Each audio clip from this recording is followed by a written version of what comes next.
becomes background noise for our online broadcasts. Bob Peltz is here today. This is Bob's first time back.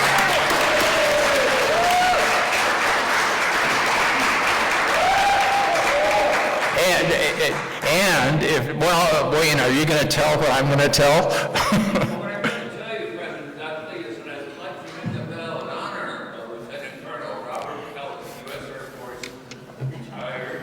Because he turned 90.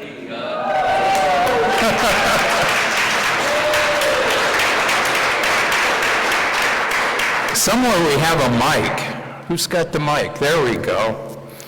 I'm going to have you repeat that. If you would, Wayne, I'm going to have you repeat that so that everybody out there in the world can hear.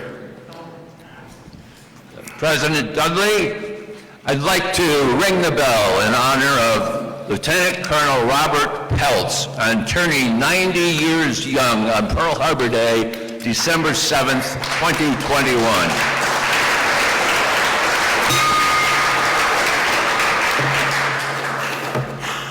Wayne Goodroe rings the bell for Bob Peltz, and we're going to be twice. And we're going to be ringing the bell a lot today.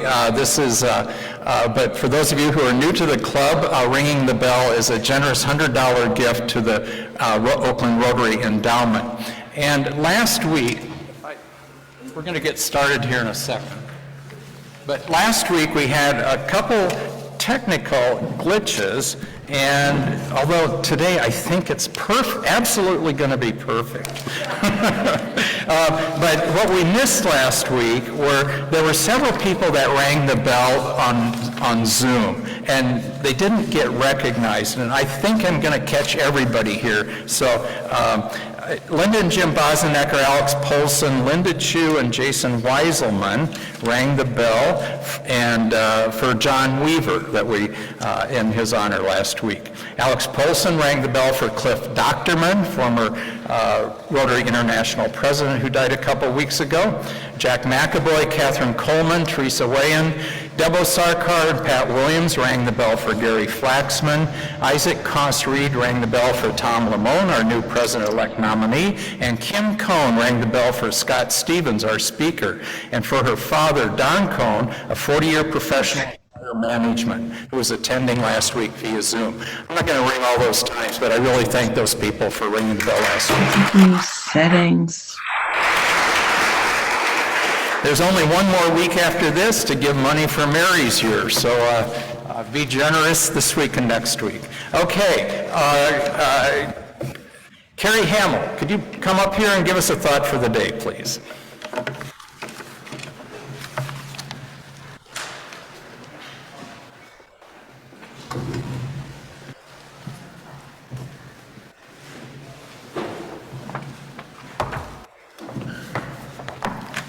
Good afternoon, Rotarians. On this Feed the Hungry Thursday, I have two quotes related to that theme. The first is from the director of the UN Food Organization, who says that hunger is not an issue of charity, it's an issue of justice. And also from Jose Andres, who's the Spanish chef and the founder of the World Central Kitchen, who says that food is national security. Food is the economy. Food is unemployment and energy and history. Food is everything. Last year, you generous Rotarians contributed $41,000 on Feed the Hungry Thursday.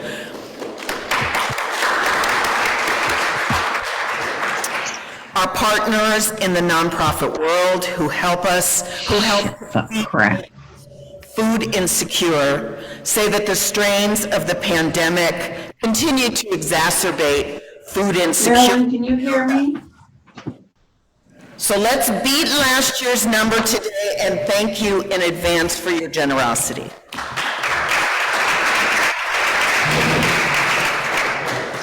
Thank you very much, Kerry. So I'll start. Sandeep, are you out there? Do we have any guests out in Zoom world? None yet. We'll put you on the screen here in just a moment. Anyway, Sandeep, why don't you introduce our guests out there? We do not have any guests here online. Okay, that was easy. So who's got the mic here? Fred, do we have any visiting Rotarians here today? Any visiting Rotarians? Okay, how about guests here today? I believe we have one or two, don't we? I understood we had the director from, there we go. Allison? Hi. Today, please stand up. We are honored to have one of our recipients for Feed the Hungry, Casey Stratton from Harbor House. And they feed all kinds of children and tutor the children at Harbor House in the east part of the lake. So thank you. Help me welcome Casey.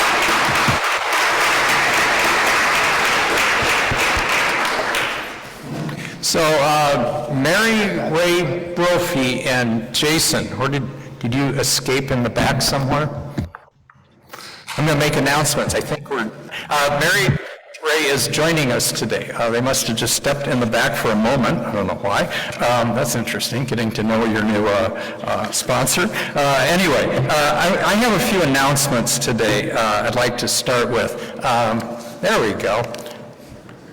There we go. Yay! Would you please join me up here?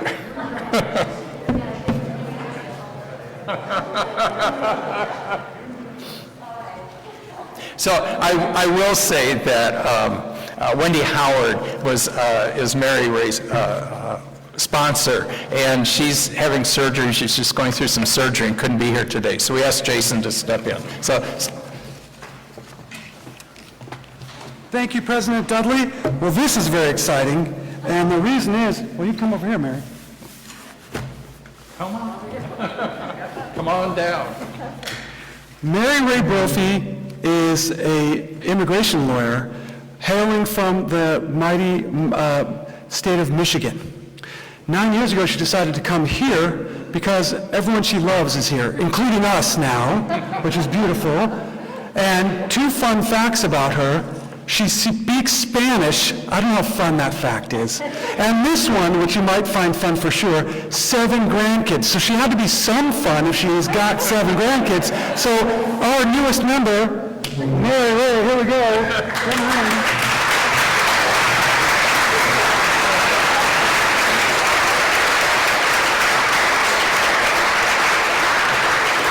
So Mary, we're so happy that you've chosen to join us, and know that your family and friends are always welcome here to join us for a meeting. By choosing to join us, you have accepted the Rotary vision and also agreed to conduct your affairs according to the 4-way test. And here is a framed version. As I mentioned last week when Stu joined, is that it's the 4-way test is something I'm going to say many, if not most of us, have hanging somewhere in our office or in our lobby. We were at Dryco, which is a large construction company, a couple of weeks ago. Joe and I were at a meeting, and in their large conference room, which is maybe half the size of this room, they have a very large poster with Dryco on it, and they have the 4-way test for all their employees. So please take it to heart. We also have for you your red badge and your pin. Thank you. Rotary pin. It's a symbol that identifies you as a Rotarian, and I hope you'll wear it with pride. Your commitment is to attend meetings, participate in service activities, practice service above self, and contribute to the Rotary Foundation and the Oakland Rotary Endowment. It's my pleasure to induct you as the newest member of the Rotary Club of Oakland.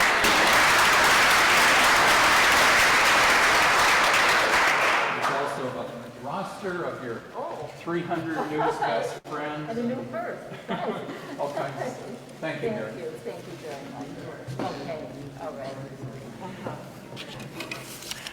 Okay, now I'll go back. I'd just like to go through a few announcements.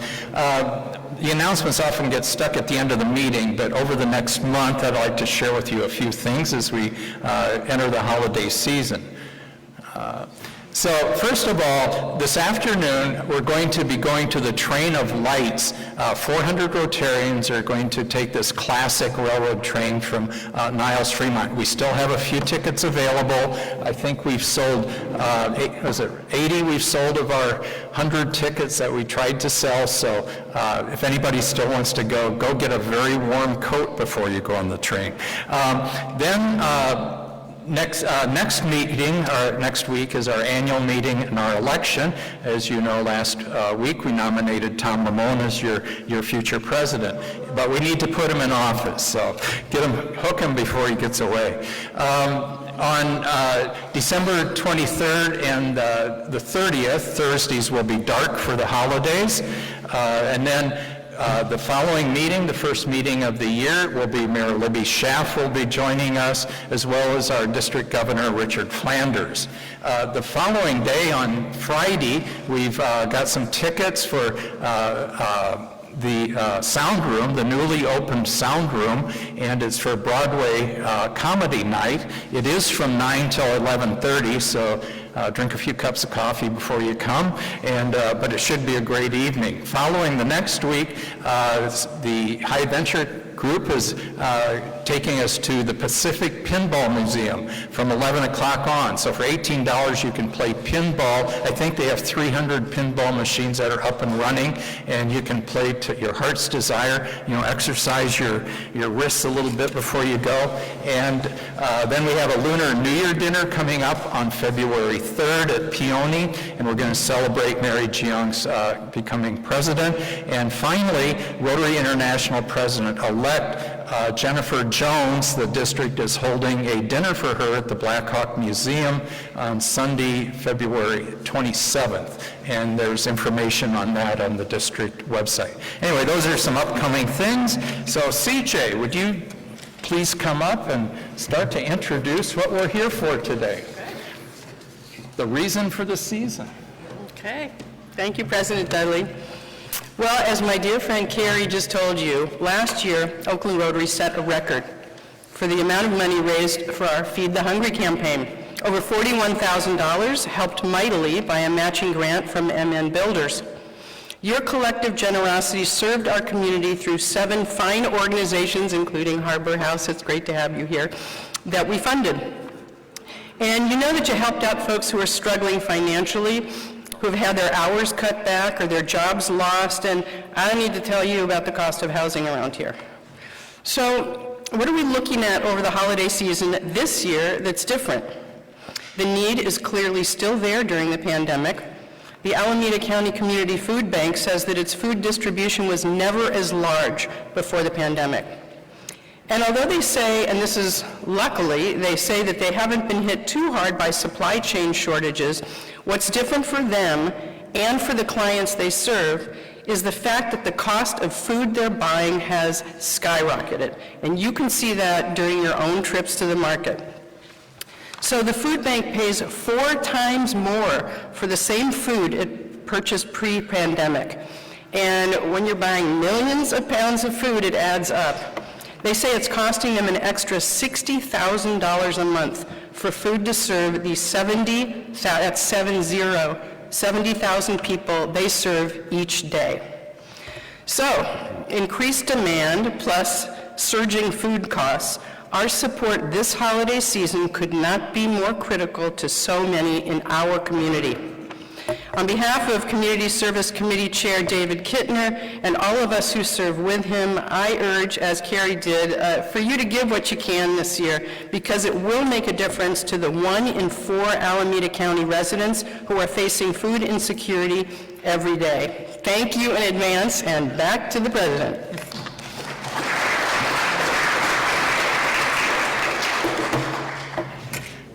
Okay, I just gave Mary Ray my roster, so I'm going to have to do this by heart. CJ, you're going to have to help me here. So we're going to, as you know, the way we do this is we start off with some amount of money and see if somebody will give that amount of money, and then we kind of work our way down, and hopefully we reach a number that everybody in our club can pledge to pledge this opportunity. So I'm going to start at $2,500. Well, let's just start at 5 and just see. I know there's somebody here at 25, so let's just see. Anybody 5? Okay, we'll start at $2,500 because I know we've got. David Kittner has $2,500. Steve Nichols has $2,500.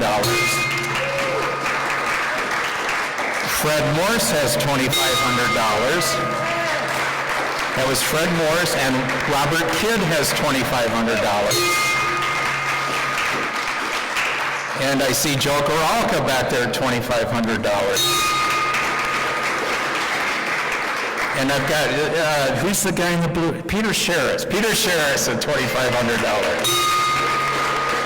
Okay, so 25, I think we're, Lorna Padilla Marcus is at 2,500. So do I have any more 2,500s? Okay, so I don't know, Seth was going to do something here, and I don't know if he's going to match a couple of these, I think. Seth, you want to tell us what you're willing to do here? we need a mic back here with Seth. Well, initially, I heard that there was only 4 2,500s, and I was going to ask that. But since you boosted the number up considerably, I'll be willing to donate $50,000.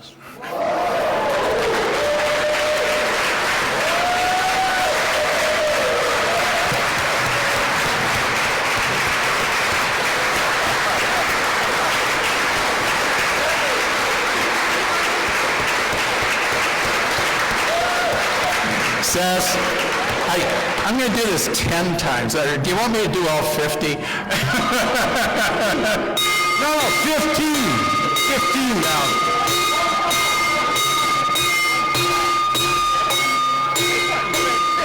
Okay, that's $15,000. Thank you, Seth.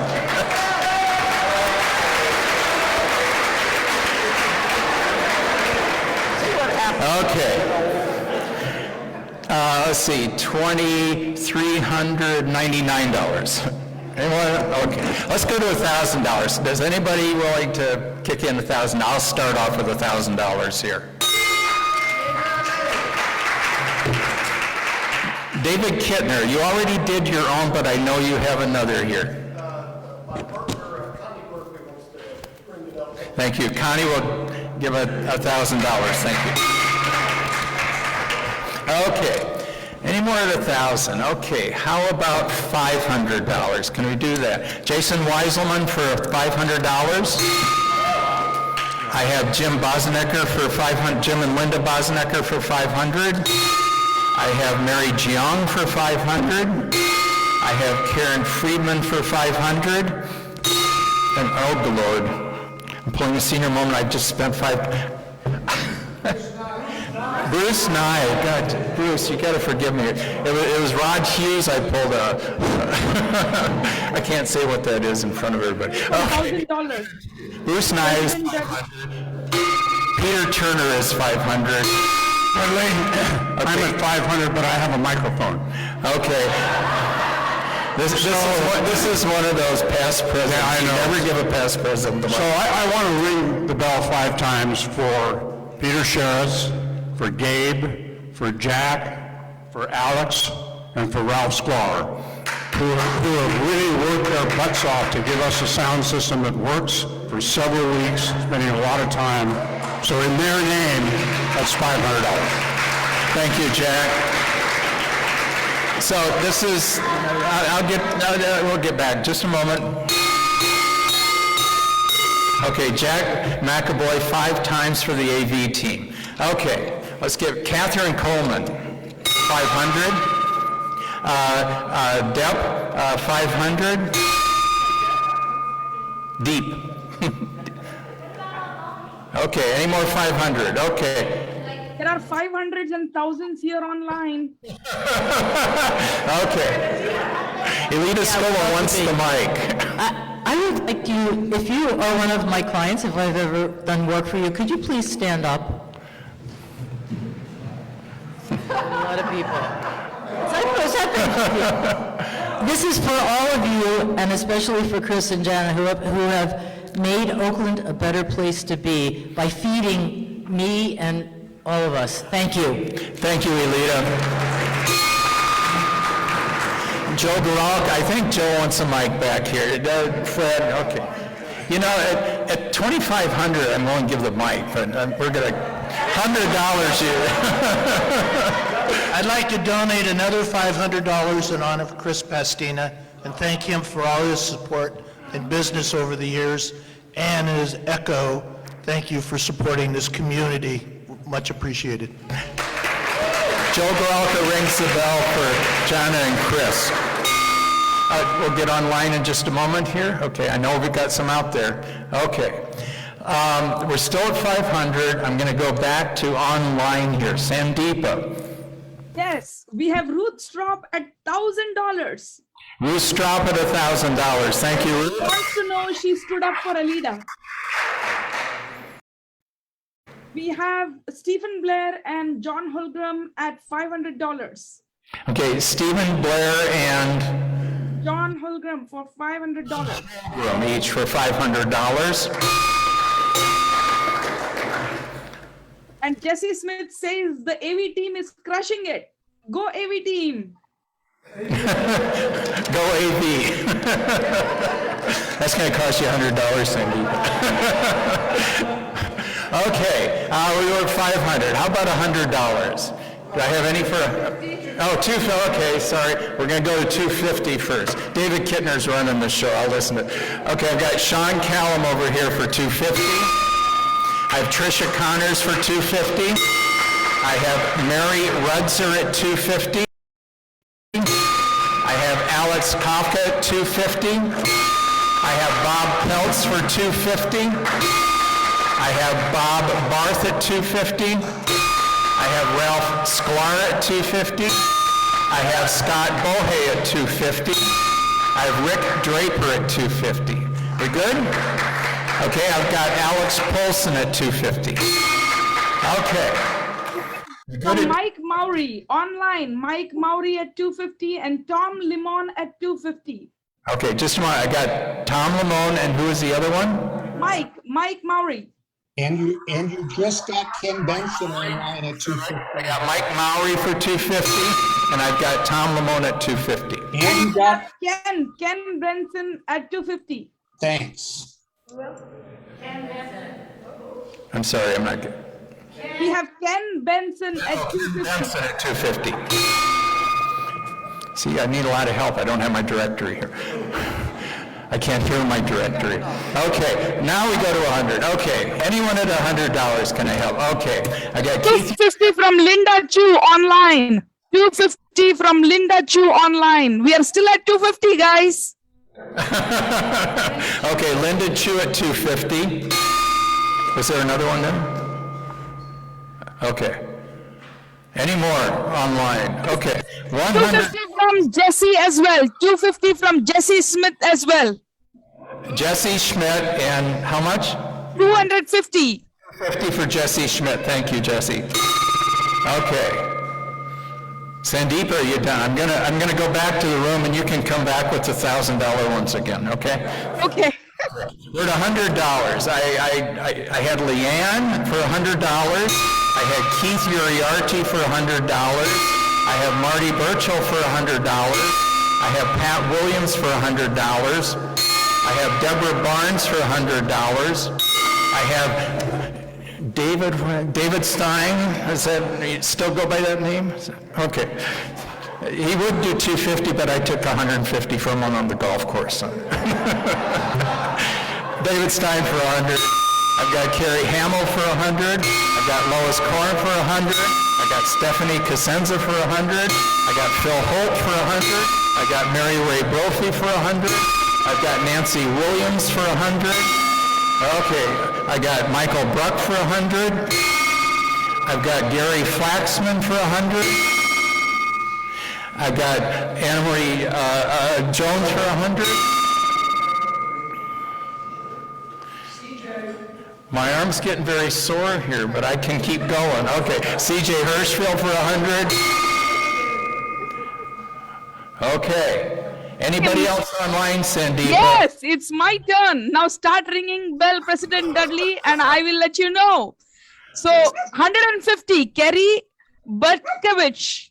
Kerry Berkovich for 150, you said. Yes, and now all the 100 people. Mona Hall for 100. Mona Hall for 100. Stewart Epstein for 100. I didn't get that one. Stewart Epstein for 100. Epstein for 100. Ed Jelen for 100. Who's that? Ed Jelen, our dearest Ed Jelen for 100. Maui, if you just wouldn't have that other drink this afternoon. Maybe you should get 2 more drinks and we'd go higher. Okay. So Ed, thank you for Maui. And Mark Miller for 100. Mark Miller for 100. For 100. Who? Sandeepa for 100. Sandeepa for 100, okay. And you asked for AV Team bell ring. Jesse has spent $100 as an AV Team bell ring.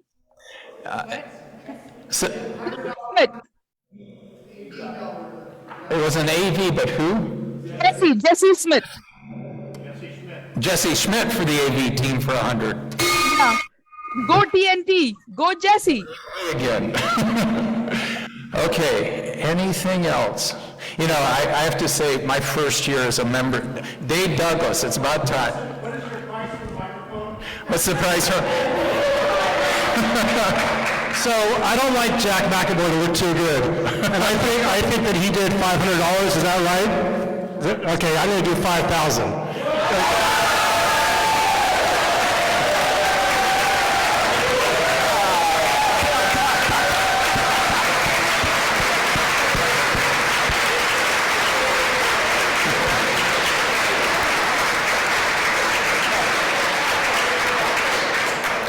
Jack, I think this is an auction. I think you're supposed to go higher than David.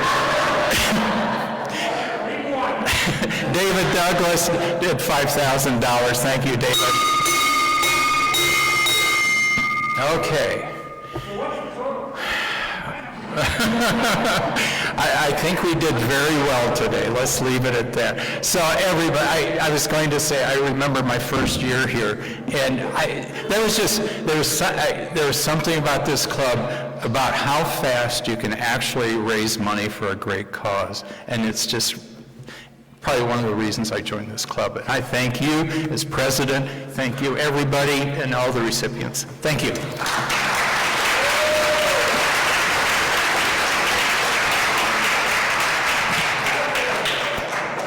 Okay. Mary. Yes, thank you everybody for your generosity.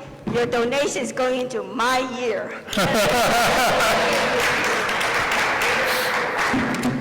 Okay. CJ, I think you're up next. And before you do, I told Chris and Jana that my wife's birthday was last Sunday, and we went to Calavera and just had a great meal. And if you ever go, and I'm sure many of you have been, get the octopus. It's great. Also, and I don't remember the name of the cocktail, but it's the one with the egg white that's foamed up on top. It was, yeah, great cocktail. Okay, CJ, take it away. I need the mic up here. Thank you all. I'm verklempt. This was amazing, and your generosity just will supercharge me for quite some time. So Chris and Jana Pastina are both very passionate Oakland locals. Their restaurants, the former Tribune Tavern, Lungomai, and now the award-winning Calavera and Chop Bar, don't just serve up food, as you know if you've been there. They provide good jobs to diverse Oakland residents and create community. Chris has worked in the restaurant industry for over 35 years. He just looks really young. He holds a degree from Harley-Dickinson University and a culinary degree from the Culinary Institute of America. He's cooked in some of the Bay Area's favorite restaurants, learning the skill of cooking with wood-fired grills and ovens at Roti, Mustard's Grill, and Rose Pistola, among others. Chris has also received many awards, honors, and favorable reviews, including a coveted James Beard Award. Jana is a passionate Oakland local.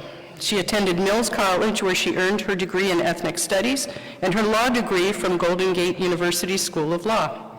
She met her husband, Chris, in 2004, and since then, the two have used their culinary, restaurant, and social justice backgrounds to give back to Oakland.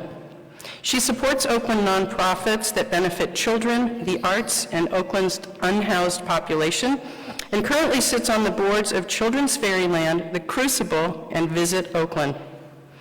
Oakland's restaurant community has stepped up big time to respond to the pandemic. Jana and Chris will tell you how. Please welcome the cutest couple after David and me in Oakland, Chris and Jana.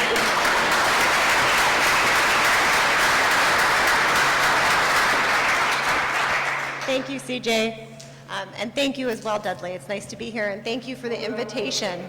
Oh, sorry, thank you. I don't speak on mics very often, so thank you for the invitation today as well. Really appreciate being here, and it's our pleasure to be here. Wanted to do a couple of shout outs. So thank you, Joe, for your generous donation on our behalf. That was so kind of you. Absolutely.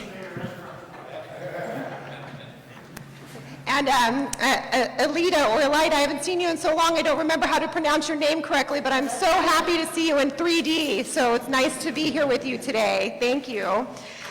Lieutenant Colonel, happy 90th birthday. I think your last name is Peltz. Happy birthday.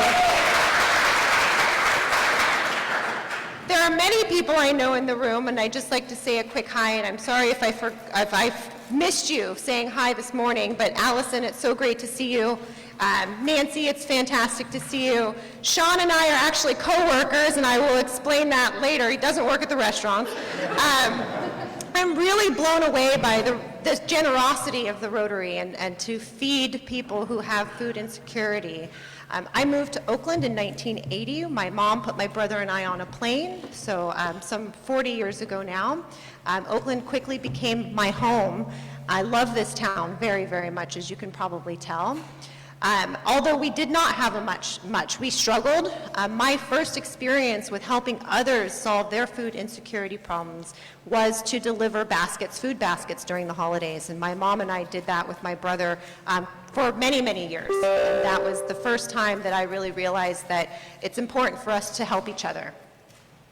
When the pandemic hit, fast forward 40 years or so, when the pandemic hit, it was the scariest time in our lives together. March 16th was a very dark day. We closed the doors. And this is not a unique story. This is a story. Restaurants in Oakland care. Many of our colleagues in the restaurant industry had to do the same exact things. We emptied our business bank accounts. We emptied our personal bank accounts. We paid our staff for as long as we could. We also paid their health insurance for as long as we could, because who leaves someone without health insurance during a pandemic? Many of our employees were facing food insecurity, for the first time, not knowing what was going to happen next.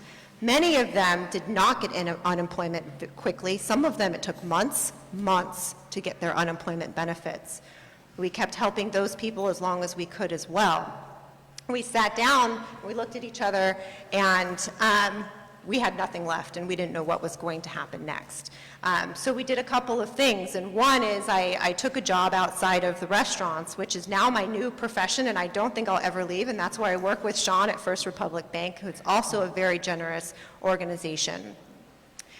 Chris, and I'm going to turn it over to him because he's really been most involved since I've been working outside of the restaurants, but Chris connected with a couple of organizations that really, hi Nigel, a couple of organizations that definitely helped the restaurant industry survive the darkest time in my memory. And so I will turn it over to Chris right now, and he can tell you a little bit about the work that he's been doing with those organizations. Hi everybody, how you doing?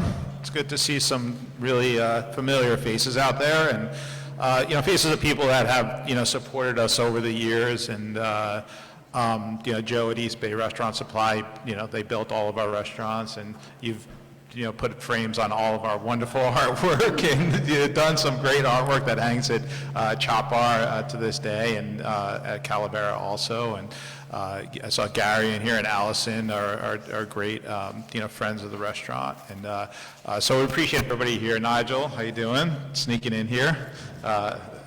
So welcome. The work that we did, once the pandemic hit was, we had to really kind of look into like what we do as a restaurant, and what we do as a restaurant best is feed people, and that's who we are, and that's what we're all about. And we got the opportunity through World Central Kitchen. Thanks for the shout out to Jose Andres. For some of you that might know, Jose Andres was an inspiration for Calavera. He did help us when we first opened almost 7 years ago. We have a really great connection with Jose Andres and then World Central Kitchen. As the pandemic hit, they came to Oakland. If we all remember the ship that was docked here, and they came and they fed a lot of the people on the cruise liner that was stuck in Oakland for weeks. And they started a program where they reached out to a lot of restaurants, and what the program entailed was basically paying the restaurants $10 per meal, and then they would distribute that meal to people who had food insecurity. Seems simple enough, right? But as a restaurateur, prior to the pandemic, we would have no idea on how to, plate up, and put into to-go boxes 100 meals or 200 meals a day. It was just very foreign to us because, that's more of a production style, where we were more of an a la carte style restaurant. So we had to learn a new way of doing things. Is it in the food world? Absolutely, but it was just kind of a new way of kind of executing things in the restaurant, and our facilities aren't particularly built for that. They're built for, a la minute kind of cooking, putting up a single octopus or tacos or things like that, not packaging meals. So it was a new discipline that we learned, and we learned it pretty quickly because we had to. And what this did for us is a number of different things. It gave us that kind of sense of like we are continuing to help our community and feeding people within our community, which was like a really important factor that really came into play. The other parts of it that were really important is that we were able to keep people employed. And a lot of the people that we kept employed, and the choice that we made was to employ those people that could not get unemployment. And, there's a lot of people out there that just can't get unemployment, and they had to feed their families. They had to, put food on their tables too. And we were able to keep them employed throughout the pandemic. And then we were also able to keep everybody on health insurance throughout the pandemic. So all those factors came into play. The other things that came into play, and CJ did touch on this, was the kind of circle of food. We kept a lot of farmers in business because we were buying produce, we were buying meats, we were buying things from them, their goods, and we were utilizing those goods. So we kept people employed. So there's a whole circle that kept going because of this concept. And it was really important to us to kind of really dive deep into that. We were very fortunate. We were able, in Oakland to be able to work with World Central Kitchen. A lot of restaurants were able to do that. What birthed from that is really amazing. Specifically, Maria from Lucas started a nonprofit, and we all know Lucas, right on Broadway. They started a nonprofit, and the nonprofit is called Community Kitchens. They've asked myself and Nigel to be on the board of Community Kitchens, and they've taken that same kind of concept. And since World Central Kitchen was only funded for a short amount of time through FEMA and some other funds, they've left Oakland, and Community Kitchens kind of picked up where they left off. We've been able to get funds through Alameda County. We're looking to get refunded for next year. But our real goal is we want to kind of make this something that has longevity and can last for a very long time. Because it's great for our employees, it keeps our employees employed. It's great for our restaurants, it generates some extra and needed revenue right now. I don't have numbers, but just from being within the community, I would say, we're still down somewhere in the 20 to 30% overall. from prior to the pandemic, just across the board in restaurants, and that might be a little conservative. So this gives us some money to kind of generate and keep people employed, and it also, most importantly, it feeds people that need food. And the way that we're trying to continue this work is we're trying to add a surcharge onto bills when you go out to dine at restaurants. So hopefully by January or February, we have about 30 restaurants right now that will be adding a 1% charge. Yes. Oh, I'm so sorry. Oh.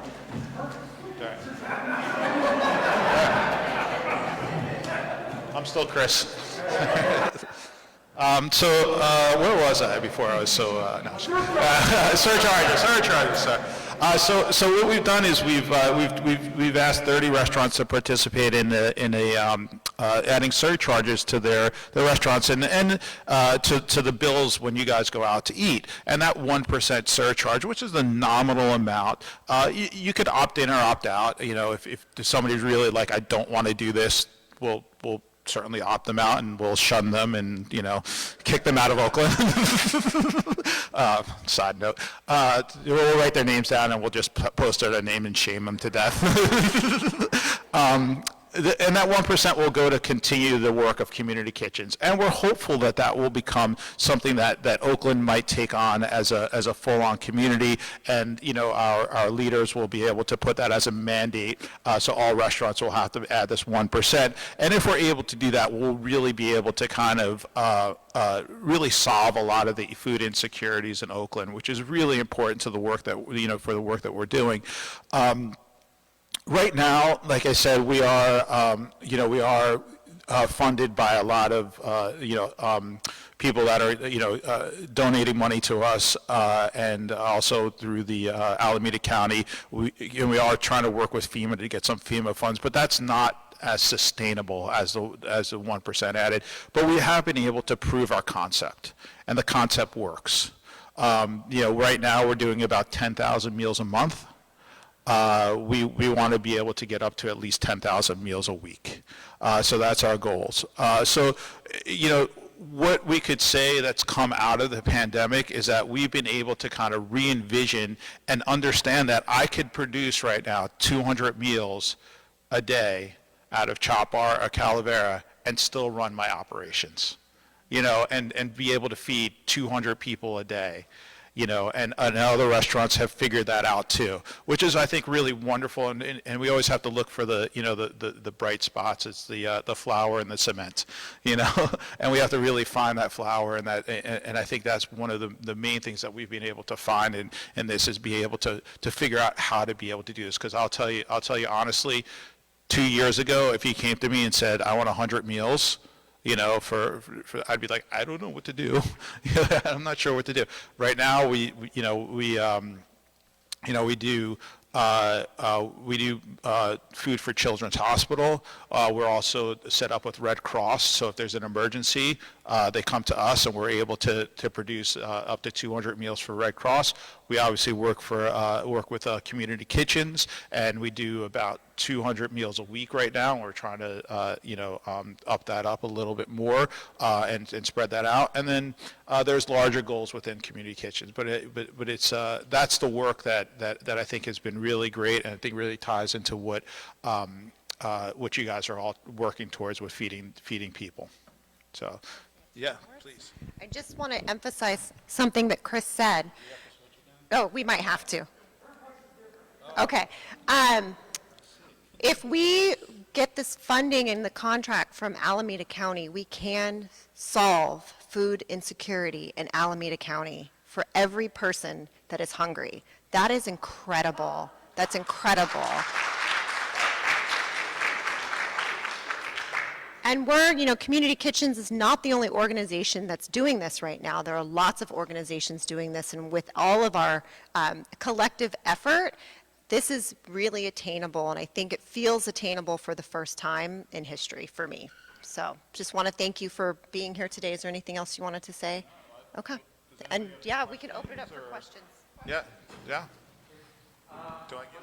Just a moment. We have a lavalier. Can somebody run?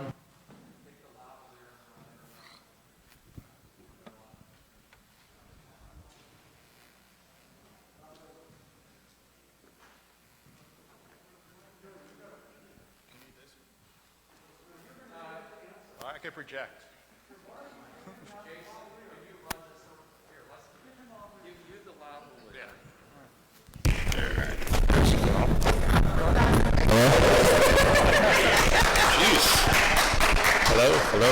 Hello? Okay.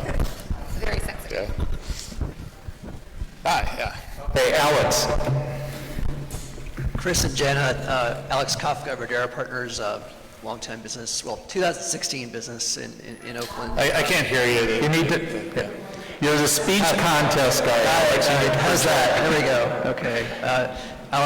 Jenna and Chris, thank you for your remarks today. Alex Kafka with Verdera Partners. We've been here in Oakland since 2016 and appreciate your service to the community. I've got a question really just kind of about the scalability of the $10 a meal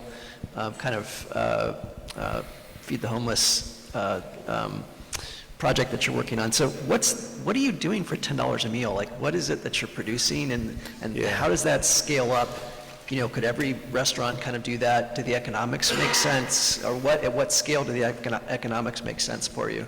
Yeah, so thanks for the question. It's great. So first, I do want to. You asked about what goes into the meal. So there are guidelines that we follow: protein, vegetable, and starch, and we want to make these meals healthy.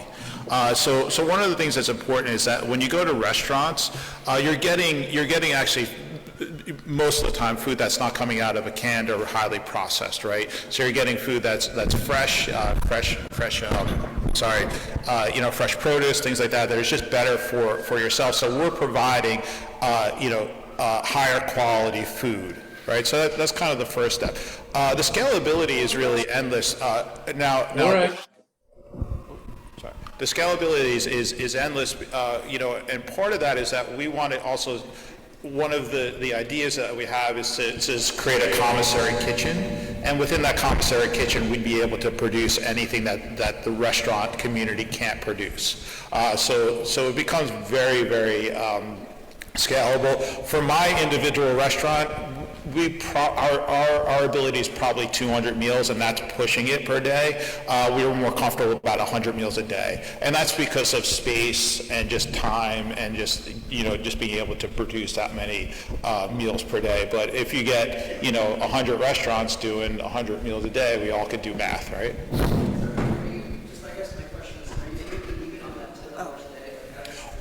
As a restaurant? So as a restaurant, we don't particularly, we don't want to, my goal is not to make profits off this. My goal is just to break even. And yes, we can break even. One of the issues that has caused us some difficulty in breaking even is a lot of the supply chain issues, where just getting to-go boxes or boxes to put stuff in has basically doubled. So each to-go box that you get is basically twice as expensive as it was prior to. So that cost all plays into it. But if we're breaking even, we're fine. Because it's really important to us to keep people, employed, to keep the circle going, and to keep the community fed. Lunar.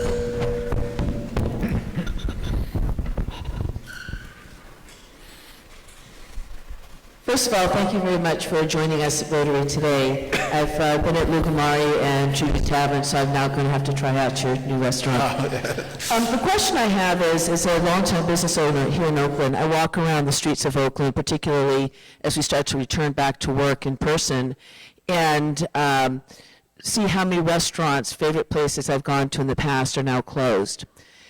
As we move forward for the restaurant industry in the city of Oakland, are there things that you guys see from a regulatory standpoint or a community standpoint that will help the restaurants to thrive as we go forward? Wow, that's a lot of information. Yes. But, I think from regulations within the city, I think one of the things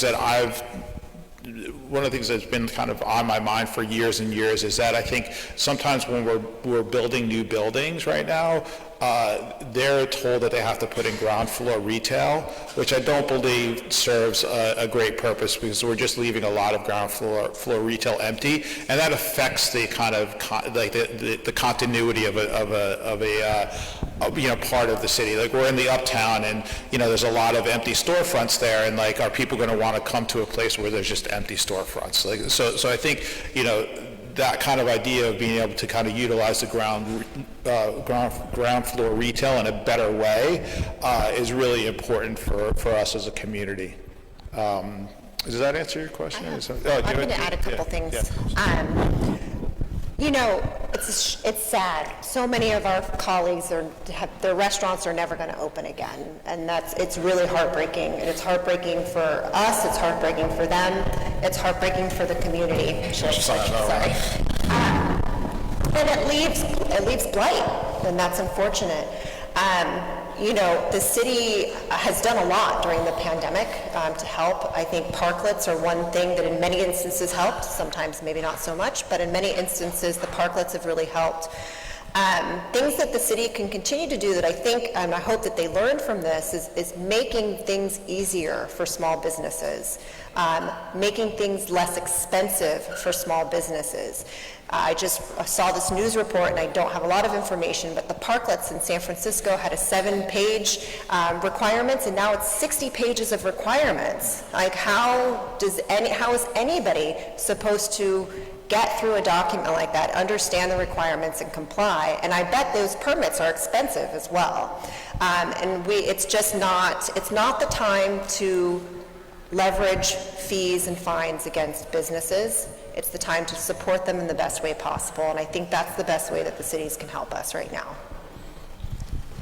And I think some ways is, the city staying out of certain things might be a good idea at some point. Just like, not bothering, like, if I want to put up an awning at Chop Bar, like, do I really need to go to the city for that? It's like, I should just be able to put up an awning. Like, yeah, so there's certain things that they could just stay out of. But anyway. So, again, thank you very much. That was really great. So, Jenna, you brought up something about if we got the funding, we would take care of all this food insecurity. So how much have you asked for? How much have you received? Delta. So I don't have all the numbers in front of me. The funds that are coming in from Alameda County, I think for next year, are somewhere around $1 million, and that's for the entire year. You have to also realize this is a bunch of restaurateurs putting together this nonprofit. So, like, we're trying to, as we do everything, we're the plumbers, we're the, we do electricians, we're the dishwashers, we do everything. So, like, we're still trying to navigate, like, how to, what that 1% means to us and how much money that is. But we know we could kind of, figure out how much that is. I mean, if we had a budget of $30 million a year, that would be great. And I think we can do that with the 1%. I don't know that we'd be able to raise that amount of money, through Alameda County, through FEMA, consistently. But through the 1%, we might be able to attain somewhere in that area, and that would be able to help us, create, food for everybody. If I recall, and maybe Nigel can correct me too, but Community Kitchens has raised over $1 million in a very short time. Yeah. Very short. Yeah. Jenna and Chris, thank you so much for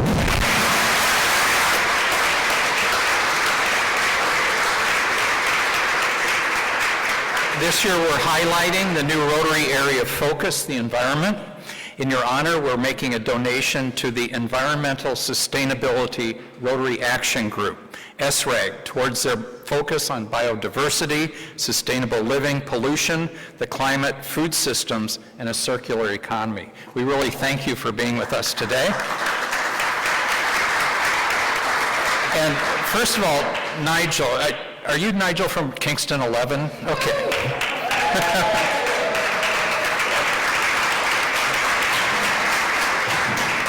And we want to thank Nigel, too. If you recall, Nigel supported our gala last year and had a room that they mixed cocktails in and provided us some free cocktails to take home. That's when I first met you that afternoon. And we talked about you joining Rotary, and I think Chris and Jenna might be pretty good prospects as well. I hope that you give us a good consideration. Thank you for being with us today.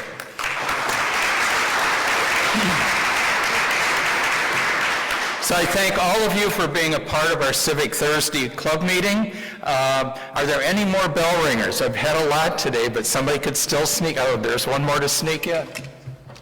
Lorna, Padilla Marcus. I just want to ring the bell on behalf of everybody in this room and online.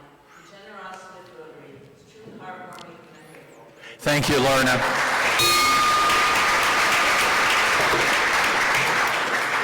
Okay, Kerry Hamill, thank you for the thought for the day, and they were very good thoughts, thank you. Mary Ray, thank you for joining us. Mary, do you go by Mary Ray or Mary? Mary Ray, okay, we want to call you by your right name, right?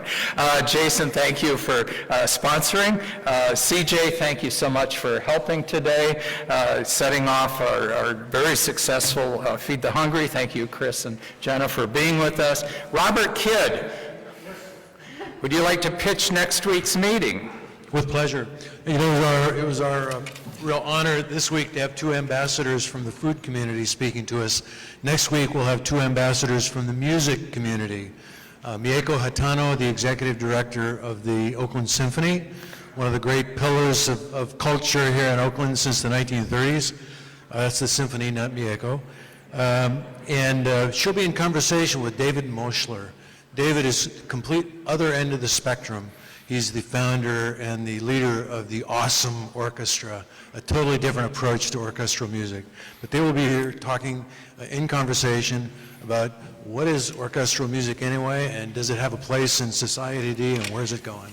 Next week, right here at Rotary number 3. Thank you, Robert. And remember, next week is our annual meeting. I want to thank everybody for joining us today. Remember, we are Rotary, serve to help others, and don't keep Rotary a secret. This meeting is adjourned.